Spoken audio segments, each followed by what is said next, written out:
पौष मास की एकादशी का व्रत हमें कब करना है? जैसे कि पौष शुक्ल पक्ष की जो एकादशी है उसे बैकुंठ एकादशी या फिर पुत्रदा एकादशी के नाम से भी जाना जाता है।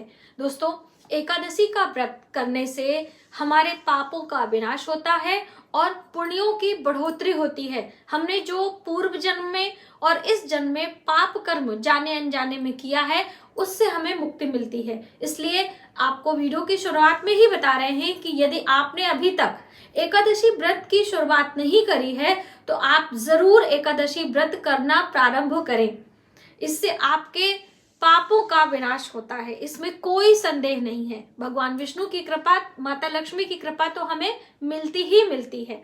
तो एकादशी का व्रत हमें वर्ष 2025 में पौष एकादशी कब करना है, जैसे कि इस बार बहुत सारा दुविधा है, 30 दिसंबर को करना है कि 31 दिसंबर को करें, व्रत का पारण किस दिन करें, और आप व्रत करें या ना करें, एक काम जरूर करें।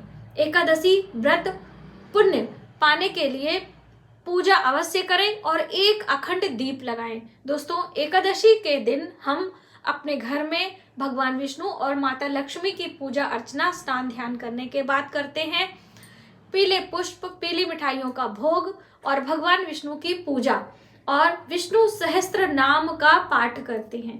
गीता के 11वें अध्याय का पाठ करते हैं। तो ये काम आप बिना व्रत किए भी कर सकते हैं, लेकिन व्रत करने से अधिक पुण्य की प्राप्ति होगी, तो आप इसका ध्यान रखें।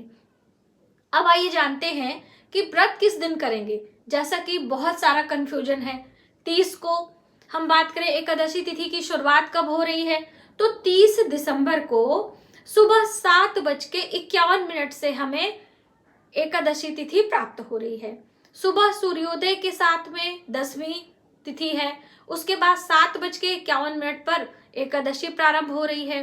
दूसरे दिन 31 तारीख को सुबह 5 बजे तक ही हमको एकादशी मिल रही है, उसके बाद द्वादशी लग जाएगी। तो ऐसे में व्रत का चयन किस दिन किया जाएगा? अब बहुत सारे लोग कह रहे हैं नहीं, हम लोग एकादशी का ही व्रत करेंगे, यानी एकादशी तिथि का ही करेंगे।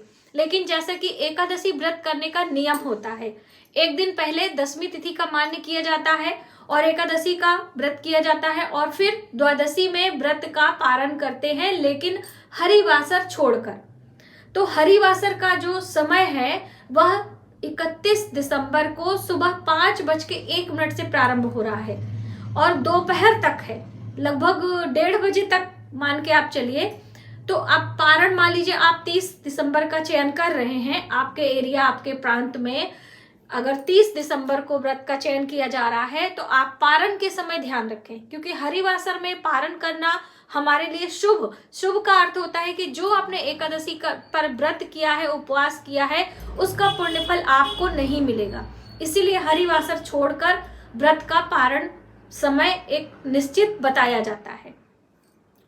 अब 31 दिसंबर का हम चयन करते हैं तो सुबह 5 बजे के बाद हमें द्वादशी मिल रही है और कहते हैं, शास्त्रों में ऐसा निहित है कि द्वादशी युक्त एकादशी त्रयोदशी भी मिल जाए तो बहुत ही कल्याणकारी होती है। तो आप 31 को करें या 30 को करें, ये आपके एरिया और प्रांत पर निर्भर करता है, लेकिन ये भी आपको अपने दिमाग में रखना है कि 10वीं युक्त एकादशी हमें चयन नहीं करना होता है। अब उस दिन हम पूजा अर्चना कैसे करेंगे, क्या क्या हम विशेष करेंगे? तो देखिए, पौष का महीना है तो आप सुबह थोड़ा जल्दी उठें। जैसे कि सूर्योदय के समय भी थोड़ा देर हो जाता है, लगभग 7 बजे सूर्योदय होता है, तो उससे पहले थोड़ा सा उठकर स्नान ध्यान करें और भगवान विष्णु माता लक्ष्मी की पूजा करें। एक छोटा सा दीप लगाएं। देखिए, जो दीप दान की बात होती है या फिर अखंड दीप की बात होती है तो वह रात्रि के समय माना जाता है। दिन में हम दीप दान नहीं करते हैं, लेकिन पूजा के समय एक दिया हमें लगाना ही लगाना होता है। और इस दिन माता तुलसी के पास भी आप दीप लगा सकते हैं। जैसे कि बहुत सारी बहनें पूरे पौष, पूरे माह, यानी पूरे सालों साल माता तुलसी के बिरवा के पास में दीप लगाती हैं, परिक्रमा करती हैं, पूजा अर्चना करती हैं। उनका ज्यादातर प्रश्न रहता है कि रविवार के दिन, एकादशी के दिन हम तुलसी पत्र तो तोड़ते नहीं हैं, तो क्या हम दीप दान कर सकते हैं क्या? बिल्कुल आप कर सकते हैं, इसमें कोई संदेह नहीं है। आप दीप दान करें, प्रार्थना करें, पूजा अर्चना करें, उसमें कोई दोष नहीं। सिर्फ तुलसी पत्र तोड़ने या फिर जल से सींचने के लिए मनाही होती है, लेकिन इमरजेंसी में अगर आपकी तुलसी सूख रही है तो बिल्कुल आप जल भी दे सकते हो। प्यासे को पानी पिलाना कोई दोष का कार्य नहीं होता है। तो ये आपने जाना। और इस दिन कोई भी, जैसे कि पूरे साल में 24 एकादशी होती है, अधिक मास की मिलाकर 2 एकादशी बढ़ जाती 26 एकादशी, तो हर एकादशी में माता लक्ष्मी और भगवान विष्णु की ही पूजा की जाती है। पूजा अर्चना पंचोपचार विधि से स्नान कराएंगे, तिलक करेंगे, पुष्प चढ़ाएंगे, भोग लगाएंगे और दीप लगाकर हम आरती करेंगे। गीता अध्याय की हम बात करें, गीता के 11वें अध्याय का पाठ करते हैं। इससे भगवान विष्णु की प्रसन्नता प्राप्त होती है। गीता के 11वें अध्याय में भगवान विष्णु ने अर्जुन को गीता का उपदेश दिया है और साथ ही अपने विराट रूप का दर्शन भी कराया है।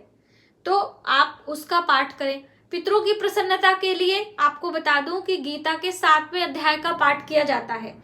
और आप ये सब नहीं कर सकते हैं तो भगवान विष्णु के सहस्त्र नाम आप वो पाठ करें, जो उसका सूक्ष्म वर्जन मैंने आपको बताया था, तो वो भी आप पढ़ सकते हैं। मंत्र हम स्क्रीन पर दे देंगे, आप वहां से देख सकते हैं।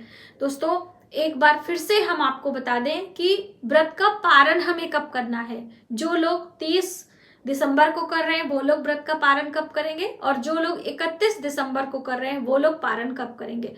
आप चाहे 30 को कर रहे हैं, 31 को कर रहे हैं, एक थाली भोजन का दान अवश्य करिएगा। भोजन में चावल, दाल, सब्जी बनाकर, और चाहे आप पका हुआ भोजन, हलवा पूरी या फिर कोई मीठा आइटम दान करेंगे। भोजन का दान सबसे बड़ा दान होता है, लेकिन कभी आप सफर में हैं, कोई इमरजेंसी है, तो कुछ दक्षिणा, कुछ फल भी दान किया जा सकता है। तो ये तो आपने जाना कि हम व्रत में क्या करेंगे और कैसे दान। व्रत में क्या खाते हैं वो भी थोड़ा सा आप समझ लीजिए, क्योंकि बहुत सारे लोग जो पहली बार व्रत शुरू करेंगे उनको कंफ्यूजन रहती है कि हम व्रत में क्या खाएं। तो देखिए, फलाहार का सेवन कर सकते हैं। कुट्टू, सिंघारा, शकरकंदी, आलू, मौसमी फल, ये सारी चीजें आप ले सकते हैं। साथ ही सेंधा नमक भी लिया जाता है। अब सबकी स्थितियां परिस्थितियां अलग होती है। बहुत सारे लोग निर्जला व्रत करते हैं, जल और अन्न दोनों का त्याग करते हैं, और बहुत सारे लोग सिर्फ अन्न का त्याग करके जल पीते हुए, नमक लेते हुए, फलाहार की चीजें लेते हुए व्रत करते हैं। तो जैसे आपका स्वास्थ्य हो उसी हिसाब से आप व्रत का चयन करें। ऐसा ना हो कि आप व्रत करें, आपको चक्कर आ जाए, आपकी तबीयत बिगड़ जाए और आपके घर के लोग आपको लेकर परेशान हो। हर व्रत में आपको इस चीज का ध्यान रखना है, ठीक है। तो अब ये सारी चीजें आपको पता चल गई। अब समय समझ लीजिए कि आपको पारण कब करना है। तो देखिए, जो लोग 30 दिसंबर को एकादशी व्रत करेंगे वो लोग 31 दिसंबर को व्रत का पारण करेंगे, हरिवासर छोड़कर। तो जैसे कि 5 बजे के बाद हरिवासर प्रारंभ हो जाएगा, हम बात करें तो 5:01 से हरिवासर है। अब हरिवासर में हम पारण नहीं करते हैं, तो दोपहर के समय 30 दिसंबर को दिन में 1:26 से लेकर 3:31 का समय पारण का है। आप इस समय पारण कर सकते हैं जो लोग 30 दिसंबर को व्रत करेंगे। जो लोग 31 दिसंबर को व्रत करेंगे वो लोग 1 जनवरी नए वर्ष पर व्रत का पारण करेंगे। पारण करने का शुभ समय सुबह 7:14 से लेकर 9:18 का समय होगा। इस समय आप पारण करेंगे। नए वर्ष में एक थाली भोजन का दान करते हुए पूरे वर्ष अपने पूरे परिवार की सुख समृद्धि और ईश्वर की कृपा आपके परिवार पर बनी रहे, ऐसी कामना करते हुए भगवान विष्णु की पूजा अर्चना करने के बाद आप व्रत का पारण करें और नए वर्ष की शुरुआत करें। दोस्तों, आप सभी को नए वर्ष की ढेरों शुभकामनाएं। आपके जीवन में मंगल हो, खुशियां आए, भगवान विष्णु, माता लक्ष्मी की कृपा सदैव बनी रहे। और दोस्तों, यदि आपको 3 वर्ष लगभग हो चुके हैं व्रत करते हुए, तो आप एकादशी व्रत का उद्यापन भी कर सकते हैं।